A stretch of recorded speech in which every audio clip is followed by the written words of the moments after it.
नमस्कार. महाराष्ट्र राज्य सरकारने सुरू केलेल्या लाडकी बहीण योजनेअंतर्गत लाभार्थी महिलांसाठी मोठी आनंदाची बातमी आहे.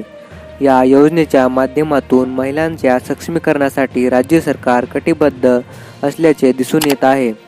विशेष म्हणजे विधानसभा निवडणुकीच्या आचारसंहितेमुळे प्रलंबित असलेले हप्ते आता लाभार्थ्यांच्या खात्यात जमा होण्यास सुरुवात झाली आहे.